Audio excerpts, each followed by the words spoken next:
Le 19 juillet 2020, le métro parisien a fêté son 120e anniversaire. 120 ans d'histoire que je vous ai raconté dans 5 vidéos.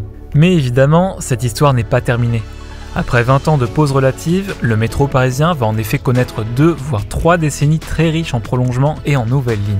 Et pour commencer, on va aller du côté de la ligne 4. Je vous avais parlé du prolongement de la 4 jusqu'à Montrouge, et en fait c'était que la première partie du projet.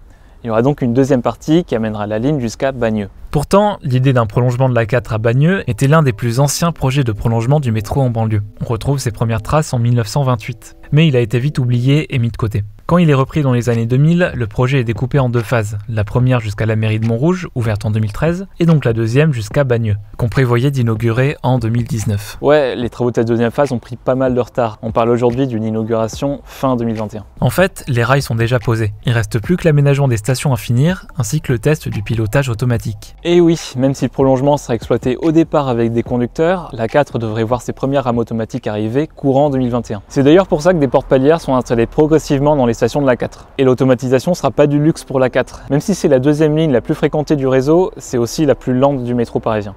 En miroir de la 4 à Bagneux, la ligne 12 sera prolongée au nord jusqu'à la mairie d'Aubervilliers. Comme pour la 4, c'est un projet assez ancien repris il y a quelques années et découpé en 2 étapes. Mais contrairement au tunnel jusqu'à Bagneux, ici les 2 parties de l'extension ont été creusées en une seule fois. Seule la pose de la voie et l'aménagement des stations ont été différés sur la deuxième partie. Deuxième partie qu'on pensait inaugurer en 2017, mais ça s'est pas passé comme prévu. 5 ans de retard.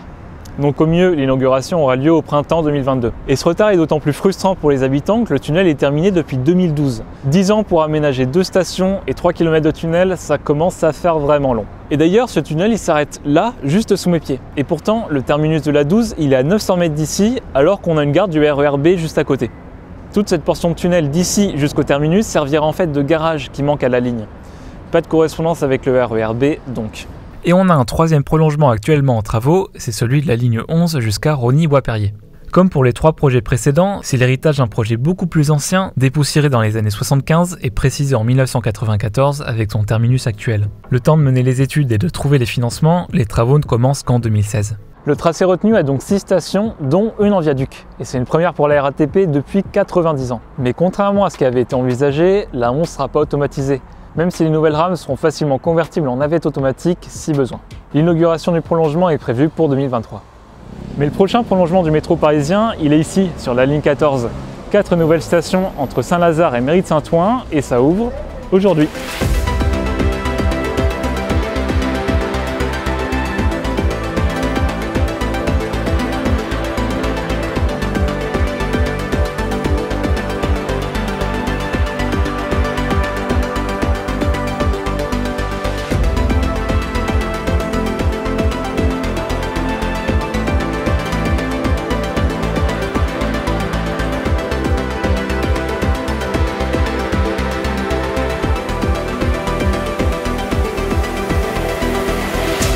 Le but du projet, et comme le communique la RATP, c'est de décharger la fameuse ligne 13, la ligne la plus saturée du métro parisien. Et pour ça, plusieurs solutions ont été étudiées. Déjà dans les années 60, la situation de la 13 était préoccupante, à tel point qu'on prévoyait le doublement du tunnel entre Saint-Lazare et La Fourche pour créer 2 lignes indépendantes. Le projet ressurgit dans les années 90 quand on commence à réfléchir au tracé de Météor, la ligne 14. On pensait remplacer la branche ouest de la 13 par la nouvelle ligne, d'où le choix de son terminus à Saint-Lazare. Finalement, ce ne sera pas fait non plus.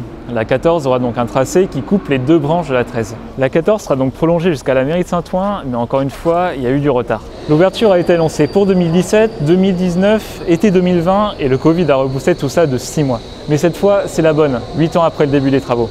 Bon, à une exception près. La station Porte de Clichy ouvrira 1 mois après les autres à cause de son inondation pendant les travaux. Et pourtant, la mairie de Saint-Ouen ne sera qu'un terminus provisoire pour la 14 parce qu'elle aura un prolongement d'une station en 2024. Et c'est un prolongement très important pour la 14. Elle viendra à ce moment-là un des liens entre Paris et le hub du Grand Paris Express, Saint-Denis-Pleyel. Et là, bien sûr, on va parler du Grand Paris Express. Je détaillerai pas toute l'histoire du projet que le Ferrovipat a très bien expliqué dans sa vidéo sur le sujet. Mais en résumé, le Grand Paris Express, c'est 200 km de nouvelles voies, divisées en 4 nouvelles lignes de métro automatique intégralement en banlieue et des prolongements aux 2 extrémités de la ligne 14. Et oui, en plus de ses prolongements au nord, la 14 sera aussi prolongée au sud jusqu'à Orly. La volonté d'une ligne de métro qui relie directement Paris à Orly ne date en fait pas d'hier. Le premier projet date des années 70, mais il restera sans suite. Viennent les années 2000 et les premiers plans d'un super métro autour de Paris, qui se concrétiseront sous la forme du Grand Paris Express. Ces projets donnent à la 14 une place majeure en tant que colonne vertébrale du nouveau réseau. Elle devait à l'origine rejoindre les deux aéroports parisiens. Mais paradoxalement, les études d'urbanisme montraient que la ligne serait trop attractive si elle allait jusqu'à Roissy. Elle risquerait alors d'être vite saturée. On décide donc de limiter la 14 à Saint-Denis-Pleyel, c'est une autre ligne qui prendra le relais pour aller jusqu'à Roissy. Mais on y reviendra. Par contre, la desserte d'Orly par la 14 n'est pas abandonnée, et elle est même en plein creusement actuellement. Et l'historique de ce prolongement au sud est finalement assez similaire à celui jusqu'à Saint-Ouen. En fait, la 14 devait remplacer la 7 entre Maison-Blanche et Villejuif, puis continuer vers Orly. Mais le T7 a été construit, donc un tracé différent a été choisi pour éviter la redondance. Et là, il faut qu'on parle des JO. Déjà parce qu'au cas où vous ne le sauriez pas, les Jeux Olympiques se passeront à Paris en 2024, mais surtout parce que certains tronçons de ligne devront être opérationnels pour les Jeux. Et la 14 en fait partie. Le but, c'est que ces deux derniers prolongements soient ouverts pour l'été 2024. Au nord, ça devrait aller, mais au sud, ce sera peut-être un peu plus compliqué. À l'heure actuelle, le creusement est presque terminé, mais les 3 ans restants pour aménager les voies et les stations seront vraiment pas de trop. Et comme le délai est assez court, il est possible que les stations intermédiaires entre Olympiade et Orly ne soient pas toutes ouvertes à l'été 2024. Mais même si la 14 en est un axe essentiel, le cœur du projet du Grand Paris Express, c'est quand même ces 4 nouvelles lignes de métro automatique. D'abord, la ligne 15. C'est la ligne la plus longue et la plus importante des 4, et pour cause, c'est la fameuse ligne circulaire autour de Paris. La 15, c'est la ligne attendue depuis très longtemps par toutes celles et tous ceux devant faire des trajets de banlieue à banlieue et qui sont quasiment obligés de passer actuellement par Paris. À terme, la 15 mettra en correspondance à peu près toutes les lignes de transport en commun parisiennes. Étant donné la longueur de la ligne, sa mise en service ne se fera pas en une seule fois. La boucle a en fait été découpée en 3. Pour l'instant, seule la partie sud est en travaux. Mais ça l'a pas empêché d'accumuler les retards. L'ouverture était annoncée pour 2020, puis 2022, 2024 et enfin mi-2025, si les travaux se passent bien d'ici là. Les 2 autres parties devraient être inaugurées en 2030. Même si le tronçon ouest pourrait être retardé de quelques années à cause de sa station à La Défense. Le sous-sol du quartier d'affaires est tellement plein qu'il va être compliqué d'y construire la nouvelle station. Et non, les places réservées dans les années 70 seront pas utilisées pour ça. Concernant les rames, elles seront un peu plus larges que celles du métro parisien actuel. Ça se rapprochera des rames du RER B par exemple. Au niveau de l'alimentation électrique, elle se fera par caténaire comme le RER et plus par 3e rail comme le métro historique. La 15 aura des trains relativement longs avec 6 voitures, ramenés à seulement 3 voitures pour les lignes 16 et 17. D'ailleurs, il faut qu'on parle des lignes 16 et 17 et des JO. En plus de la 14, une partie des 2 lignes était censée ouvrir avant l'été 2024. Mais les travaux ont beau avoir commencé, on sait que l'objectif est déjà raté. Ce qui est dommage quand on sait que les 2 lignes étaient censées desservir des installations pour les Jeux Olympiques. Mais bon, on peut au moins espérer une ouverture fin 2024, début 2025 pour ces 2 premiers tronçons. Ensuite, le destin de la 16 est tout tracé. Un premier prolongement en 2025 jusqu'à Clichy-Montfermeil et un deuxième en 2030 pour terminer la ligne et rejoindre la 15. Mais la 17 pourrait bien ne jamais dépasser l'aéroport du Bourget. En fait, la raison d'être de la 17, en plus de desservir l'aéroport Charles de Gaulle, c'était Europa City, un énorme complexe de loisirs qui a finalement été abandonné l'année dernière. Et c'est la localisation de ce projet qui concentre toutes les attentions, le triangle de Gonesse. C'est un espace de 700 hectares entre les aéroports du Bourget et de Roissy, et il est actuellement entièrement couvert de culture. Sa localisation est stratégique, mais les projets d'urbanisation sont en pause. Il faut dire que l'opposition est assez forte, et en même temps, c'est une des zones les plus fertiles d'Île-de-France. En plus de ça, le terminal 4 de Roissy-Charles de Gaulle, qui devait être desservi par la 17, semble assez mal parti au vu de la baisse de l'activité aérienne. Bref, si le triangle de Gonesse n'est pas urbanisé et que le trafic aérien ne retrouve pas son niveau d'avant Covid, la 17 n'aura plus vraiment de raison d'exister. Ne resterait qu'une antenne d'une station, construite pour les JO mais arrivée trop tard et ne desservant qu'un aéroport d'affaires. La 18 est un peu à part des autres, déjà par ses prévisions de fréquentation qui la donnent comme la moins fréquentée des 4 nouvelles lignes. Ces rames seront aussi un peu différentes des autres lignes. Elles seront un peu plus étroites et capteront le courant avec un 3e rail. C'est aussi la seule ligne du Grand Paris Express qui sera aérienne sur une partie de son parcours. En fait, la 18 a été pensée dans l'optique de l'exposition universelle de 2025 en Île-de-France, mais la ligne est restée alors que le projet de l'expo a été retiré. Et pourtant, contrairement à la 17, la demande est bien là. Le plateau de Saclay est en plein développement et a besoin de transports en commun. Reste que le métro est peut-être un peu disproportionné par rapport au trafic attendu. Mais bref, le projet à long terme prévoit de relier Orly à Nanterre via Massy et Versailles, tout ça entre 2026 et 2030. Mais la partie ouest de la ligne, qui est en pointillé sur le plan officiel, n'a pas encore de financement. Elle devrait quand même voir le jour. Les études poussent en faveur de sa réalisation pour que la ligne soit plus attractive. Et donc voilà, vers 2030, le Grand Paris Express sera normalement terminé, le métro parisien aura alors doublé de longueur.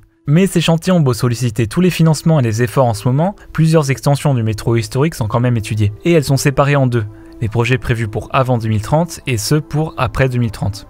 On va y aller dans l'ordre. D'abord, le prolongement de la ligne 1 jusqu'au Val de Fontenay. Les études ont été lancées il y a quelques années et son tracé définitif vient tout juste d'être validé.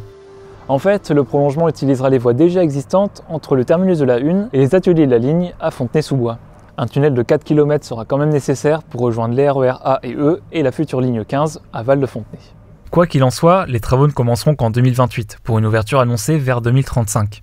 Autre extension à l'est, celle de la ligne 9 jusqu'à l'hôpital de Montreuil. Le nouveau terminus permettra une deuxième correspondance de la 9 avec la ligne 11 prolongée jusqu'à Rosny-Bois-Perrier. Mais seules les études préparatoires sont en cours actuellement, pas encore de date annoncée.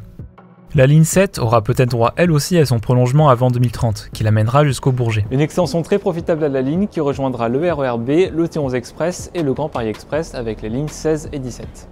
Également pour rejoindre le Grand Paris Express, la 12 sera prolongée au sud. Comme au nord, la première ligne nord-sud devrait rejoindre la future ligne 15 à la gare d'Issy et ira peut-être même jusqu'au carrefour de la Ferme un peu plus au sud. Les premières études viennent d'être lancées en début d'année, on peut donc compter au minimum une dizaine d'années pour l'ouverture. Et la 10 clôt la liste des projets Horizon 2030 avec une longue extension au sud-est, un prolongement découpé en deux phases, la première pour atteindre Ivry avant 2030 et la deuxième après 2030 pour rejoindre la ligne 15 et le RERC aux Ardoines. Pour l'instant, seule la première phase est à l'étude et plusieurs tracés sont encore possibles. D'ailleurs, en anticipation de ce prolongement, une place avait été réservée ici pour une des futures stations. Et la rue sous laquelle se trouve cette réserve porte le nom du fondateur de la Société Nord-Sud du métro parisien. Ça s'invente pas.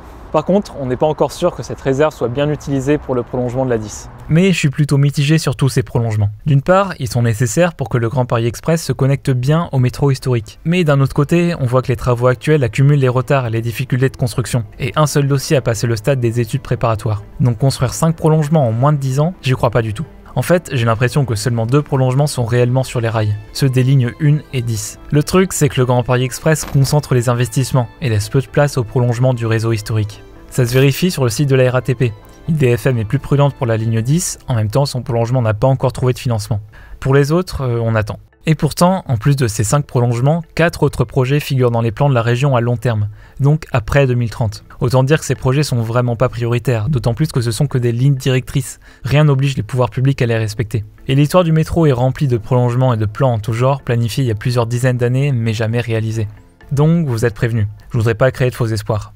La ligne 11 est de nouveau concernée avec un deuxième prolongement, entre Rosny-Bois-Perrier et Noisy-Champs. C'est un héritage des anciens tracés du Grand Paris Express, mais le projet a progressivement été mis de côté au profit du reste. Même s'il n'est pas officiellement abandonné, le tunnel n'a jamais été financé, et il est même plus présent sur le plan du Grand Paris Express, c'est dire. Donc si la liaison est réalisée, elle se fera plus vraisemblablement par du tram ou simplement par une ligne de bus en site propre.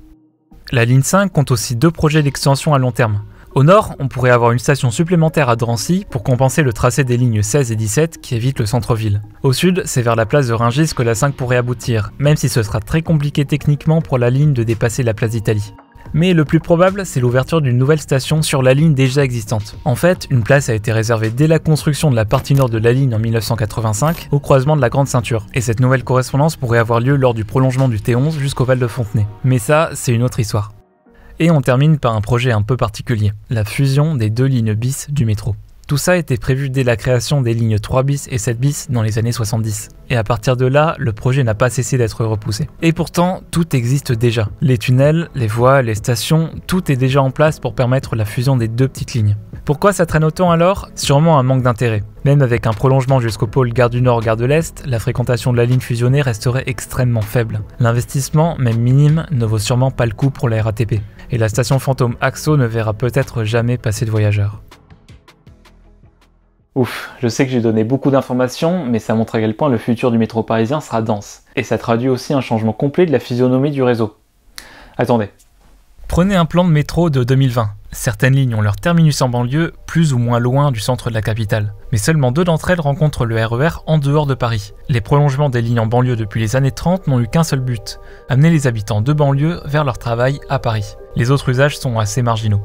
En fait, tout le réseau ferroviaire de banlieue passe par la capitale. Seul le Transilien U fait exception. Maintenant, prenez le plan très hypothétique du métro en 2030. Toutes les lignes ont une ou plusieurs correspondances en banlieue. Et c'est la ligne 15 qui se chargera d'interconnecter toutes les lignes hors de Paris pour créer un véritable réseau de banlieue. Jusqu'ici, seul le T3 formait une boucle autour de la capitale, et sa saturation montre à quel point la demande est forte sur les trajets périphériques. Le Grand Paris Express a justement été pensé pour ça, rendre les trajets de banlieue à banlieue plus rapides en permettant d'éviter Paris. La facilitation de ces itinéraires a aussi pour but d'enfin décentraliser l'activité en Ile-de-France, encore très concentrée intramuros. Mais là on touche à l'urbanisme et c'est pas du tout le sujet de la vidéo. Merci d'avoir regardé cette vidéo jusqu'au bout, j'espère qu'elle vous aura plu. Cette vidéo c'est forcément une photographie de la situation début 2021, donc il y aura forcément des mises à jour derrière. Je mettrai toutes les informations mises à jour en description dès qu'il y en a. Dans la description, il y a aussi un lien si vous voulez creuser certains sujets que j'ai pas eu le temps d'aborder vraiment dans la vidéo. Par exemple, le projet de la 5 qui devait aller de Place d'Italie jusqu'à Orly, ou alors pourquoi la station Axo ne réouvrira jamais. Donc tout ça, c'est dans la description. Comme d'habitude, n'hésitez pas à vous abonner à la chaîne, il y a aussi Twitter et Instagram, et on se retrouve à la prochaine vidéo. Salut!